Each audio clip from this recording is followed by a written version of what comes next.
Quando os ponteiros se encontram e que nós ouvimos as 12 badaladas.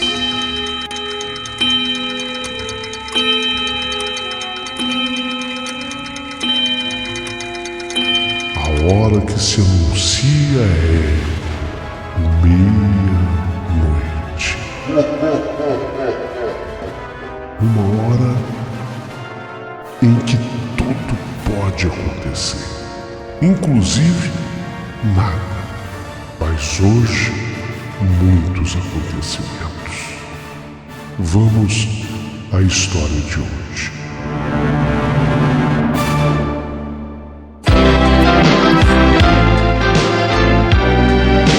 Rádio Emoção. Paulinho Boa Pessoa. A verdade de cada um.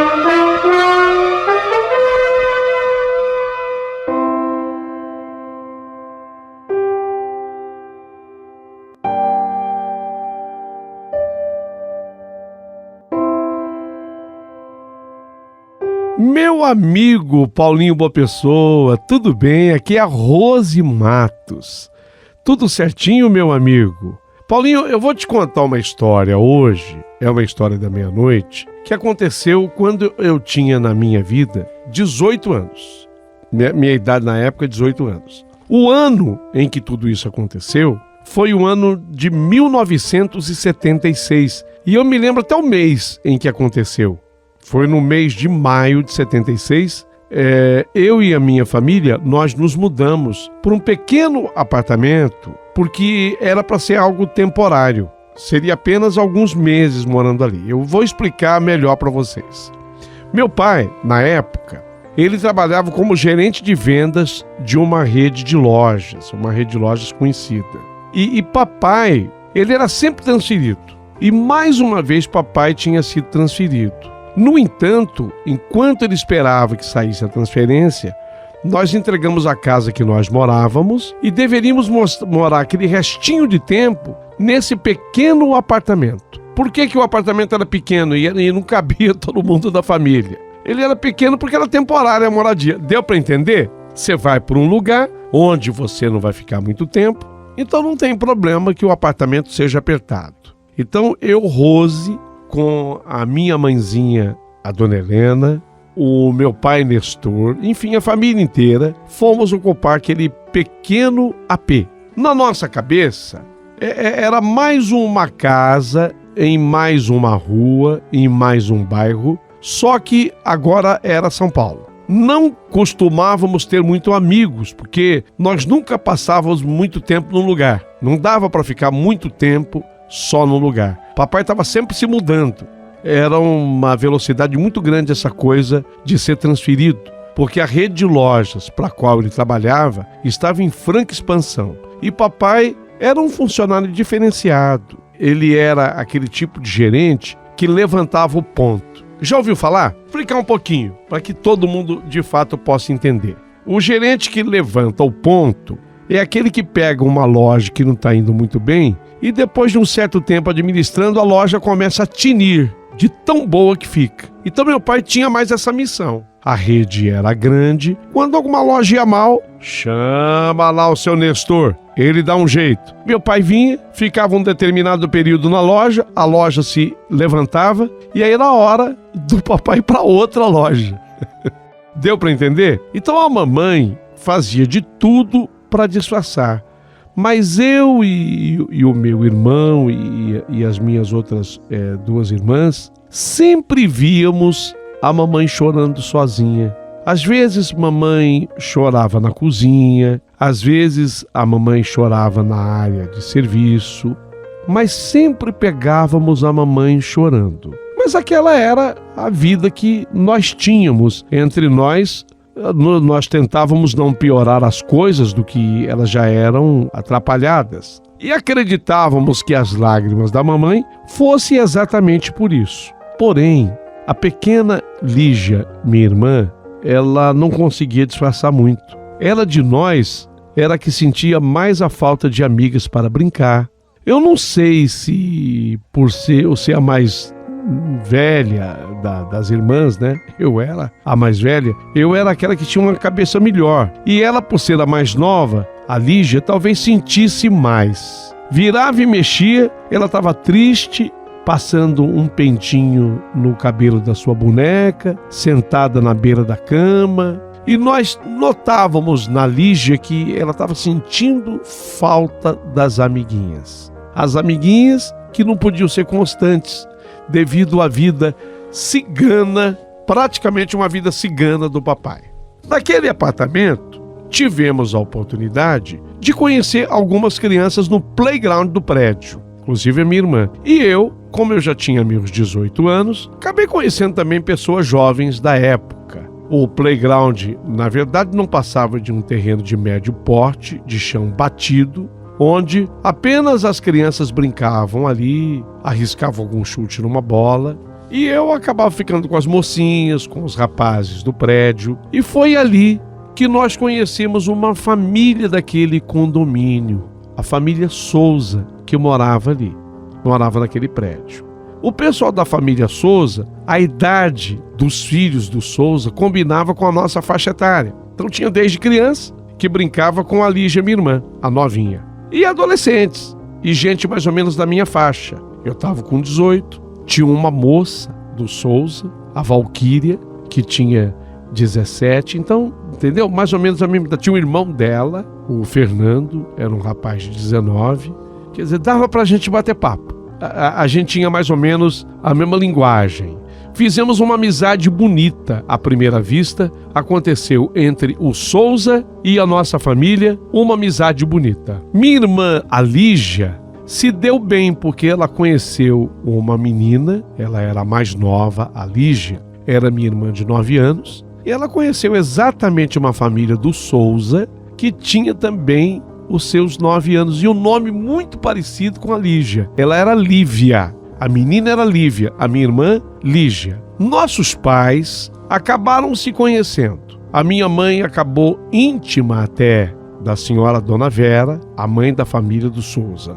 Chegaram a um ponto até de cozinharem juntas. Algumas vezes elas acabavam fazendo algum salgadinho, especialmente no período da tarde. Às vezes salgado, às vezes bolo. A minha mãe até hoje, ela guarda as receitas da senhora Dona Vera. A Dona Vera tinha um caderno, todo manuscrito, com todas as receitas de tudo que é salgadinho, até a massa. Você sabe que a empadinha tem a chamada massa podre, e é uma massa difícil de ser feita, pelo menos para ficar gostosa. E a senhora Dona Vera, ela tinha uma receita de massa podre para empadinha, que era uma delícia. Aquela massa desmanchava na boca da gente. E a minha mãe aprendeu a fazer com ela a massa podre da empadinha. A mamãe guarda até hoje essa receita. E sempre que nós nos sentamos à mesa, antes de comer qualquer coisa, sempre sentimos arrepios quando olhamos para essas quitutes. Exatamente pelas lembranças que nós guardamos. Naquele curto período de tempo, no pequeno apartamento, com as amizades feitas por lá naquele prédio, até que nós passamos momentos bons, nos divertimos bastante. Foi como que se naqueles meses, porque nós não chegamos a ficar um ano no prédio, não chegamos a ficar um ano no apartamento, meses. Foi como se naqueles meses todos os problemas nossos tivessem parados. Hoje, eu contando essa história, eu lembro que a minha outra irmã, eu falei da Lígia, que era a mais velha, mas eu tenho uma outra irmã, eu era a mais velha. Ela vinha logo após a mim. Eu tinha 18 e ela tinha 17 anos. O nome dela, Carla. Depois de mim, ela era a mais velha. Além disso, a Carla era também a mais desconfiada. Disse algumas coisas interessantes naquela época, e essas coisas interessantes é que eu gostaria de trazer para esse relato agora. O que a Carla observou? Que a família Souza, muito apegada à nossa, sempre fazia questão de nos receber, mas nunca após as 18 horas. Verdade, Carla.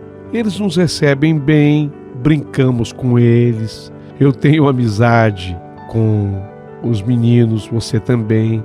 Mas você tem razão, nunca depois das 18 horas.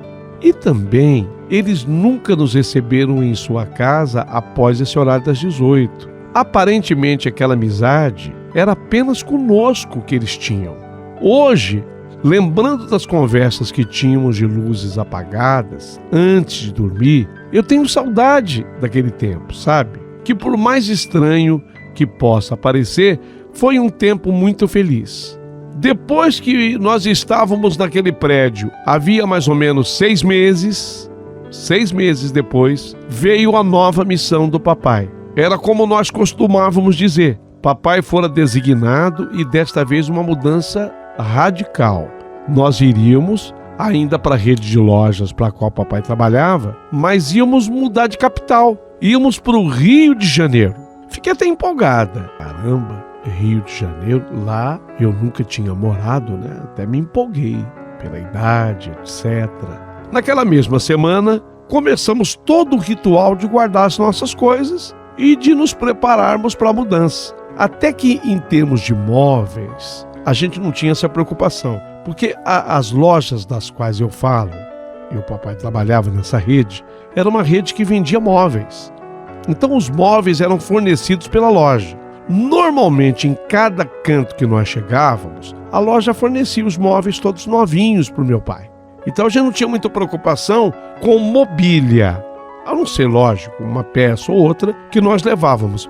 Mas a nossa preocupação era a nossa mudança com coisas pessoais. Começamos a ajeitar tudo. E lembro como se fosse agora da cara que meu pai fez quando ele chegou naquela quarta-feira de noite. Papai abriu a porta do apartamento rapidamente e a fechou por trás de si com quase a mesma intensidade que abriu. Mamãe ainda brincou com ele perguntando: "Uai, que foi, Nestor? Você viu algum fantasma?" Quando ele respondeu: "Helena, para ser sincero, eu nem sei ao certo. Para ser honesto, Helena, eu nem sei ao certo se vi ou se não vi algum fantasma." Nossa, papai era um homem sério. Ele respondeu assim para a mamãe. Todos nós que estávamos na sala olhamos para a cara do papai, quase que automaticamente, tipo perguntando: "O que o senhor está falando? Como assim, papai?" Eu, inclusive, cheguei a perguntar. Eu, como a mais velha, cheguei a perguntar: "Como assim, papai?" Papai sentou-se no sofá e, com uma cara branca e espantada, nos disse a coisa mais maluca e estranha que eu já tinha escutado em toda a minha vida. Ele disse que quando chegou no prédio, ele foi agradecer ao Souza, a família Souza. Ele foi fazer um agradecimento especial à família Souza por ter nos recebido tão bem. E aí ele ficou tocando a campainha da porta. A porta do Souza não se abriu, do apartamento deles. Eu me lembro exatamente, o número do apartamento era 33. Ele ficou à porta do 33 tocando a campainha, a porta não se abriu. Aí ele falou: "Não é possível, acho que essa campainha..." Mas ele escutava a campainha tocar, estava funcionando. Aí ele, inconformado, bateu a porta.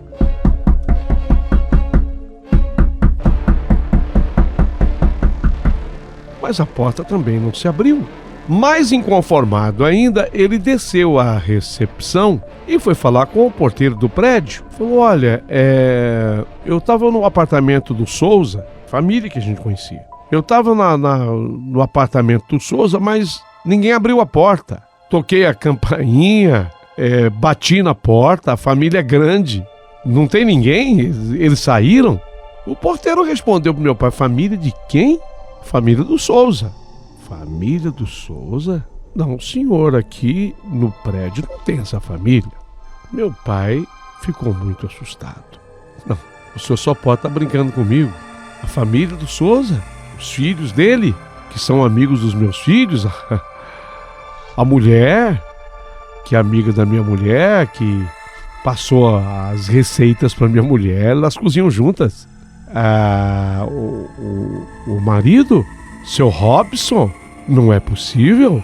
O Souza, moram aqui no 33. O porteiro falou: "Olha, o senhor me desculpa, eu desconheço. Um minutinho, eu vou chamar o síndico." O síndico veio até a portaria para conversar com meu pai. Pois não? Meu pai falou, acho que o porteiro está confundindo. Eu fui no 33, na família do Souza, e fui lá, toquei a campainha, bati na porta e ninguém atendeu. Mas o porteiro está dizendo que ele não conhece o Souza, ele deve estar brincando ou de repente conhece por outro nome. Família do Souza, o senhor sabe quem é? Não, senhor. Família do Souza no 33. O síndico pediu um momento, foi até o apartamento dele. O síndico foi até o apartamento dele e voltou do apartamento dele com um molho de chaves em mãos e pediu que meu pai o seguisse. Vem comigo, por favor, meu senhor. Quando o papai, sem entender nada, chegou lá no 33, na frente do apartamento do Souza.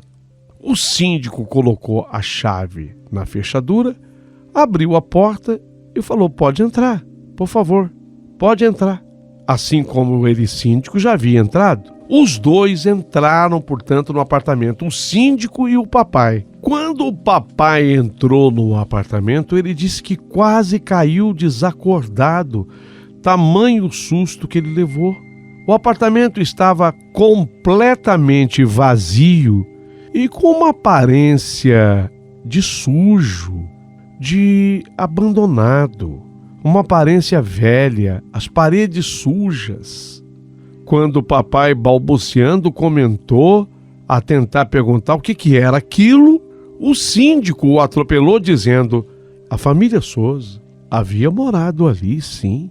Aquele apartamento pertencia inclusive à família Souza. Daí o motivo de estar fechado. E se não havia sido sequer locado ainda no apartamento, o apartamento não havia sequer sido alugado ainda no prédio, era porque ainda corria o inventário. O inventário? Mas o que aconteceu? A família Souza inteira tinha morrido num acidente de carro. Meu pai teve que se escorar no batente da porta para não cair. Não é possível. Não é possível, senhor síndico. Estou dizendo para o senhor, a família do Souza morreu há mais de 20 anos num acidente de automóvel. Meu pai continuou a exclamar que não era possível. O síndico disse que aquilo já tinha acontecido pela 3ª ou 4ª vez. Bem, isso tudo fez apenas com que se apressasse a saída da nossa mudança. Ainda bem que nós não tínhamos nenhuma obrigação de levarmos os móveis. Então a mudança era feita apenas com as nossas coisas pessoais. Foi assim que nós nos transferimos para o bairro do Meia, Rio de Janeiro. E aqui nós acabamos ficando. Inclusive, essa rede de imóveis acabou se desenvolvendo muito na cidade do Rio e cidades adjacentes ao Rio de Janeiro. Papai acabou ficando por aqui mesmo. Ficou cuidando das lojas de Belford Roxo e de toda a grande Rio de Janeiro.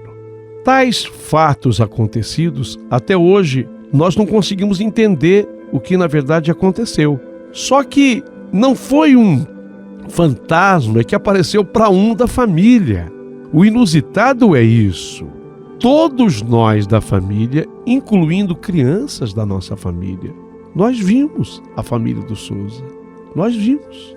A minha irmã Lígia, que era mais novinha, de 9 anos, brincava com as crianças do Souza. Brincamos juntos. Fiz amizade com os mocinhos. A minha mãe cozinhava com a mulher. A minha mãe tem a receita que ela copiou da empadinha de massa podre até hoje. É a receita que ela faz e que fica uma delícia. É um caso inusitado. Eu nunca vi absolutamente nada parecido com este caso de almas do outro mundo, que normalmente acontece de uma alma aparecer para alguém de maneira isolada. Neste caso específico, não. Nós conhecemos a família inteira. Até hoje, isso é uma espécie de tabu em minha casa. Ninguém gosta muito de comentar o que aconteceu. Eu adoraria deixar aqui um alerta com o endereço até daquele apartamento, como eu disse antes. Era apenas mais uma casa, em mais uma rua, em mais um bairro em São Paulo, mas aconselhada que fora pela minha mãe e pelo meu pai, eu jamais deveria passar para vocês o endereço do lugar, porque não é todo mundo que acaba tendo esse dom, mas o mais impressionante é que a nossa família inteira, incluindo meu pai, minha mãe, meus irmãos, todos tivemos contato com a família do Souza. Inédito, né? Fantástico. Eu gostaria que vocês comentassem em A História da Meia-Noite.